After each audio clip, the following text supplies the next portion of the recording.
नमस्कार साथियों। शिक्षा शास्त्र की एक और क्लास में आप सभी का स्वागत करता हूं। मेरा नाम है निकेत। अगर आप चैनल पर नए हैं तो चैनल को जरूर लाइक सब्सक्राइब शेयर करें। शिक्षा शास्त्र विषय से जुड़े हैं तो इसको ज़्यादा से ज़्यादा शेयर सब्सक्राइब करें। तो बीए फर्स्ट ईयर के बच्चों की सीरीज शुरू की गई थी जिसमें एजुकेशनल हिस्ट्री का एक यूनिट यानी पेपर 2 का लगभग पूरा कवर हो चुका है। इस सीरीज को कंटिन्यू करते हुए पेपर 1 की हम बात कर रहे हैं। तो पेपर 1 में दो टॉपिक्स हो चुके हैं। आज ये तीसरा और अंतिम टॉपिक है कि फॉर्म्स ऑफ एजुकेशन, की भाई एजुकेशन के या शिक्षा के प्रकार कितने हैं। तो नॉर्मली जो आप लोगों को पढ़ना है वो तीन ही प्रकार पढ़ना है, फॉर्मल, इनफॉर्मल और नॉन फॉर्मल। पर उसके विभिन्न टाइप्स हैं या मल्टीपल टाइप्स है, थोड़ा उनको जान लेते हैं। तो अगर हम बात करते हैं अकॉर्डिंग टू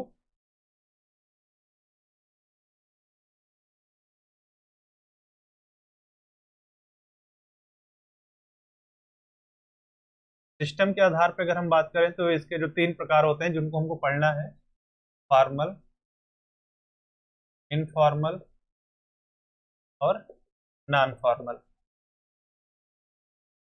अब फॉर्मल जो हमारी होती है औपचारिक शिक्षा होती है, इनफॉर्मल को हम निरौपचारिक बोलते हैं और इसको हम अनौपचारिक बोलते हैं। यही तीन प्रकार आपको सिलेबस का है जो उनको हमें पढ़ना है। पर इसके अलावा ये पहला प्रकार हो गया था हमारा अकॉर्डिंग टू सिस्टम। अगर हम बात करें अब अकॉर्डिंग टू ऑर्गेनाइजेशन, इस संस्था के आधार पे, और ये था व्यवस्था के आधार पे।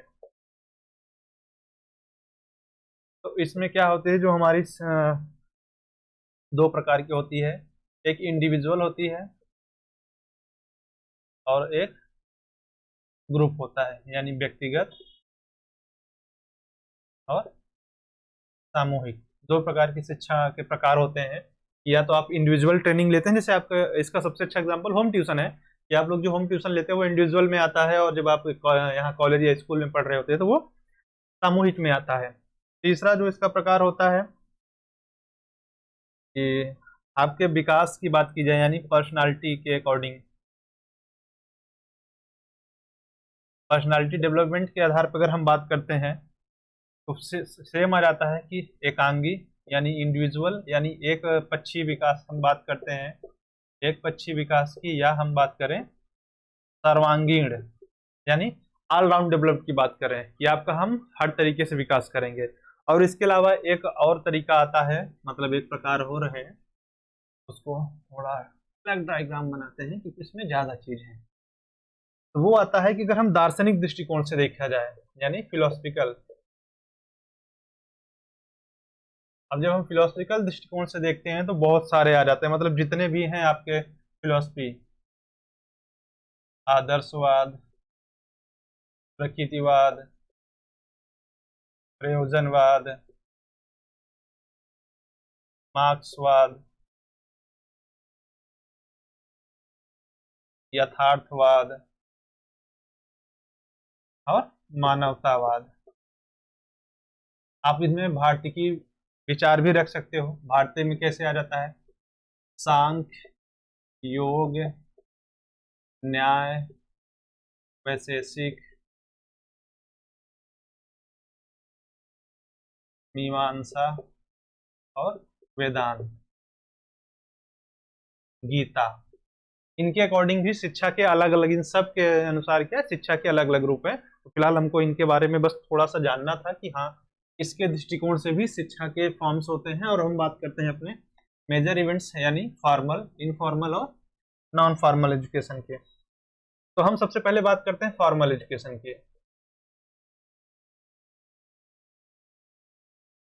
अब देखो, इसको मैंने बताया था कि औपचारिक शिक्षा कहते हैं। फॉर्मल एजुकेशन को एक वर्ड में अगर समझना हो, मतलब एक लाइन में, बहुत आसान है, एक वर्ड मैं लिखता हूं,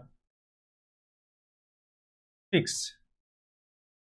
फिक्स का मतलब कि जहां पे सब कुछ निर्धारित हो, पहले से ही डिसाइड किया गया हो कि आपको कितने बजे से क्लास करना है। इसमें आप सारी चीजें आप जोड़ दीजिए कि आपका टाइम फिक्स होगा, सिलेबस फिक्स होगा, टीचर फिक्स होंगे, स्टूडेंट फिक्स होंगे, प्लेस फिक्स होगा। ठीक है, तो मतलब जहाँ पे हर चीज पहले से निर्धारित हो कि आपका समय, आपका स्थान, शिक्षक, बच्चे क्या पढ़ना है, उन सारी चीजों को हम क्या कहते हैं, हमारी फॉर्मल एजुकेशन, जो कि हम किसी स्कूल, किसी इंस्टीट्यूट या किसी ऑर्गेनाइज के थ्रू हम लेते हैं, वो हमारी क्या होती है, फॉर्मल एजुकेशन। जहाँ पे क्या होता है, सब कुछ निर्धारित किया जाएगा, पहले से फिक्स है कि आपको क्या पढ़ना है, कितना पढ़ना है, कितने बजे तक से लेके कितने बजे तक। जैसे आपकी यूनिवर्सिटीज में क्लास होती है कि भाई यूनिवर्सिटी में जो सबसे पहली क्लास चलती है वो 8 बजे से चलती है, 8 से 8:50, फिर 8:50 से 9:40। तो ये क्या है, सब कुछ फिक्स है। टीचर्स भी फिक्स होंगे, वो अपना क्राइटेरिया, अपना सिलेबस बांट के रखते हैं कि भाई मैं ये पढ़ाऊंगा, मैं ये पढ़ाऊंगा, सब अपना फिक्स रखते हैं। तो ये क्या चीज है, हमारी फॉर्मल एजुकेशन, जिसको एक वर्ड से याद रखना कि फिक्स। भाई सब कुछ फिक्स होगा यहाँ पे कुछ बदलाव नहीं किए जाते हैं। तो ये जो होती है हमारी फॉर्मल एजुकेशन है। और इसके बारे में ये चीज जान लो कि जो फॉर्मल एजुकेशन होती है वो संकुचित एजुकेशन भी होती है। संकुचित का मतलब क्या है यहाँ पे, कि नैरो होती है। नैरो इसलिए होती है क्योंकि फॉर्मल एजुकेशन की एक लिमिट होती है कि भाई कितना पढ़ेंगे आप। जैसे अगर आप आर्ट के सब्जेक्ट्स पढ़ते हैं, तो आप 10+2 के बाद आपने यूजी किया, यूजी के बाद अपने रिलेटेड सब्जेक्ट से पीजी कर लिया, तो कायदे से तो आपकी डिग्री खत्म हो गई। बहुत ज्यादा पढ़ने का मन था तो आपने बैचलर इन एजुकेशन कर लिया, बीएड कर लिया, और थोड़ा पढ़ना था एमएड कर लिया। तो फॉर्मल एजुकेशन की लिमिट है बहुत ज्यादा, उसके बाद और बड़ी डिग्री लेनी थी तो आपने पीएचडी कर ली। लेकिन इसके बाद आप क्या करेंगे, तो फार्मल एजुकेशन की यही एक सबसे बड़ी कमी है कि ये इसकी लिमिट होती है, ये नैरो होती है, ये थोड़ा सिकुड़ सी जाती है कि भाई क्या करें। अब इसका क्या होता है, इस एजुकेशन के भी अपने फायदे हैं। इसके द्वारा क्या होता है कि बालक के विकास में क्या है, ये महत्वपूर्ण भूमिका निभाती है। क्या हुआ मार्कर को,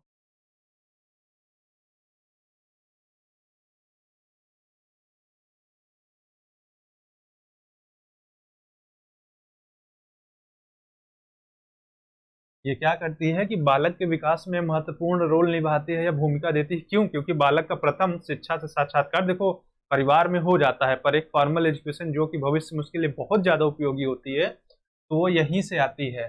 तो इसीलिए क्या होता है कि ये बालक के किस तरीके के विकास में भूमिका निभाती है, चाहे बालक का शारीरिक विकास हो, मानसिक विकास हो, संवेगात्मक विकास हो, सामाजिक विकास हो, इन सब चीजों में ये शिक्षा भूमिका निभाती है, इम्पोर्टेंट अपना। इवन एक शिक्षा शास्त्री हैं डीवी, जॉन डीवी पूरा नाम है, इन्होंने स्कूल को क्या कहा है, लघु समाज कहा है। और जब ये समाज ही है स्कूल अपने आप में ये, तो बालक का शारीरिक, मानसिक, संवेगात्मक हर विकास होगा। तो इन सारी विकासों में जो भूमिका निभाती है, कौन देता है, हमारा फॉर्मल एजुकेशन। फॉर्मल एजुकेशन के बाद हम अगले पे आते हैं।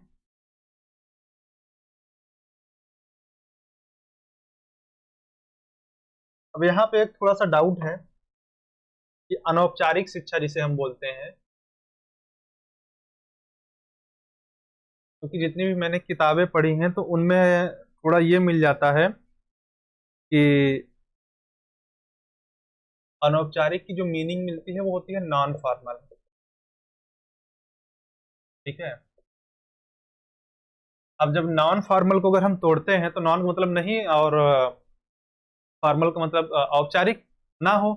लेकिन यहाँ पे जो डिफाइन किया जाता है इसको, नॉन फॉर्मल एजुकेशन को, अनौपचारिक को, उसका रूप थोड़ा अलग हो जाता है। तो यहाँ पे जो डिफिनेशन दी जाती है वो होती है कि एक ऐसी व्यवस्था जो छात्र केंद्रित होती है,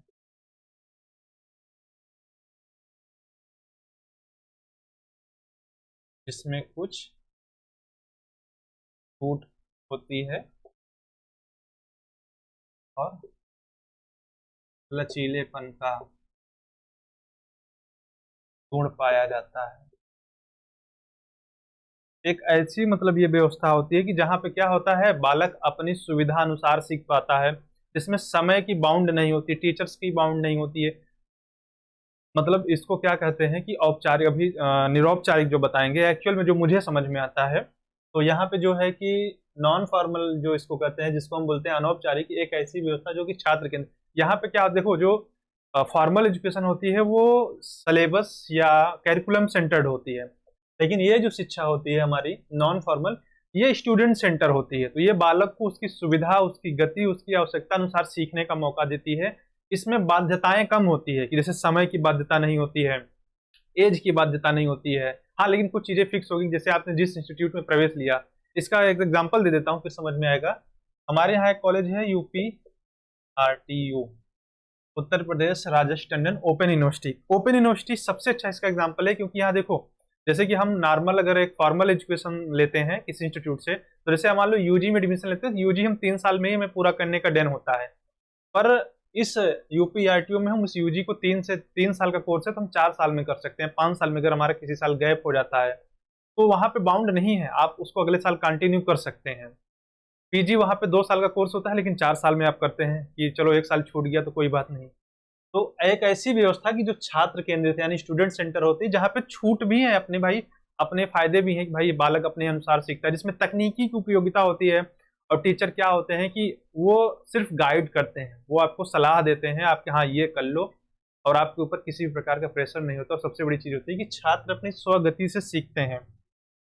और इसमें सबसे ज्यादा चीज क्या होता है, तकनीकी का प्रयोग होता है, क्योंकि तकनीकी का ही प्रयोग करके टीचर क्या होता है, स्टडी मैटर बालकों को प्रोवाइड कराता है। क्योंकि ये जो राजेश टंडन है, ये क्या होता है कि कई बार हार्ड कॉपीज आपके पास भेजता है। अगर हार्ड कॉपी नहीं मिल पाती है तो आपको सॉफ्ट कॉपी भेजता है, आपके मेल पे आपको किसी न किसी थ्रू आपको डाटा मिल जाता है कि आपकी स्टडी ना रुकने पाए। तो ये जो होता है हमारा नॉन फॉर्मल। अब इसके बाद तीसरा हमारा होता है इनफॉर्मल एजुकेशन।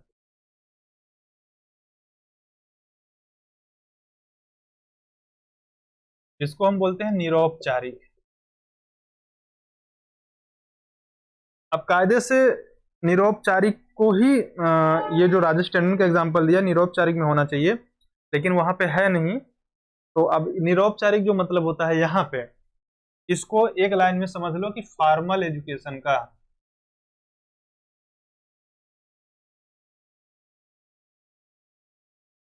Just opposite. विलोम पढ़े हो ना, विलोम शब्द, ठीक है, तो जस्ट उल्टा कर दो। जैसे फॉर्मल एजुकेशन में सारी चीजें फिक्स थी, समय, स्थान, टीचर, स्टूडेंट, सिलेबस, यहाँ पे कुछ नहीं है। और इस शिक्षा व्यवस्था को लाइफ लॉन्ग प्रोसेस माना गया है। यानी जो हमारी इनफॉर्मल एजुकेशन है, इसको शिक्षा शास्त्री कहते हैं कि इनफॉर्मल ईडू, इसको लाइफ लॉन्ग एजुकेशन कहते हैं। लाइफ लॉन्ग एजुकेशन की जो जीवन पर्यंत चलने वाली शिक्षा है। और ये शिक्षा क्या है कि इसका कोई स्वरूप नहीं है, कोई चीज कुछ भी यहाँ पे निर्धारित नहीं है। आप इस शिक्षा को कभी भी कहीं भी पा सकते हैं। हो सकता है चलती बस में आपको कोई ज्ञान दे रहा, आप प्ले ग्राउंड में खेल रहे हैं दोस्तों से, वहां कोई नॉलेज मिल जा रही है, आप घूम रहे हैं, मतलब कहीं भी कभी भी कोई भी आपको शिक्षा, कभी आपको कोई मेंटर मिल जाता है, कोई आप सजेशन दे देता है, आपको परेशान देके कई बार आपके मित्र आपकी भूमिका निभा जाते हैं। तो यानी फॉर्मल एजुकेशन जहाँ पे सब कुछ फिक्स था कि हाँ चीजें फिक्स रहेंगी, इसका जस्ट अपोजिट कर दोगे तो हमारा बन जाता है क्या, इनफॉर्मल एजुकेशन। अब इनफॉर्मल एजुकेशन की भी कुछ कैरेक्टरीज है कि एक चीज मैंने बताया कि भाई ये लाइफ लॉन्ग प्रोसेस है। इसके अलावा क्या है कि यहाँ पे जो स्टूडेंट होता है वो लर्न करता है अपने इन्वायरमेंट से।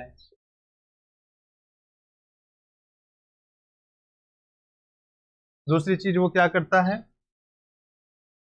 वो लर्निंग करता है किससे, अपने एक्सपीरियंस से। इसके अलावा वो क्या करता है, लर्न कहाँ करता है, अपने कार्य से। वो जो कार्य कर रहा है उससे लगातार सीखता रहता है। तो यानी चाहे वो अपने पर्यावरण से सीखे, चाहे अपने अनुभवों से सीखे, या अपने कार्य से सीखे। तो ये जो हमारी एजुकेशन होती है, ये होती है हमारी इनफॉर्मल एजुकेशन। तो ये 3 प्रकार थी, तीसरी थी। अब थोड़ा सा जो डाउट था वहां पे भाई, जैसे कि हम लोग नॉन फॉर्मल को यहाँ पे हमने वो बताया था, जैसे एग्जांपल दिया था राजस्थान में। तो नॉन फॉर्मल जो एजुकेशन थी, जिसको अनौपचारिक हम बोलते हैं, तो अनौपचारिक को यहाँ से थोड़ा ज्यादा समझ में आ जाएगा, एक लाइन में समझ लो। अनौपचारिक क्या है कि इनफॉर्मल, और पहला मैंने बताया था फॉर्मल, इन दोनों को मिला दो। यानी इनफॉर्मल और नॉन फॉर्मल की कैरेक्टरिस्टिक को मिला के जो एजुकेशन बनती है वो हमारी बनती है अनौपचारिक, यानी नॉन फॉर्मल एजुकेशन, कि जहां पे कुछ क्वालिटीज फॉर्मल एजुकेशन की होंगी और कुछ क्वालिटीज क्या होती हैं, इनफॉर्मल एजुकेशन की होती हैं। तो ये यूनिट खत्म होती है, यूनिट 1। यूनिट 1 आप लोगों का खत्म हो जाता है और नेक्स्ट क्लास में हम यूनिट 2 कवर करेंगे। और तब तक एक बार फिर कह रहा हूँ कि यार चैनल पे नए हो तो चैनल को जरूर लाइक सब्सक्राइब करो, इसको ज़्यादा से ज़्यादा शेयर कर दो। शेयर सब्सक्राइब करने का कोई चार्ज नहीं लगता, कोई पैसा नहीं लगता, तो कर दो, कोई नुकसान नहीं है। जो सब्सक्राइब है जरूर करो। ठीक है, थैंक यू।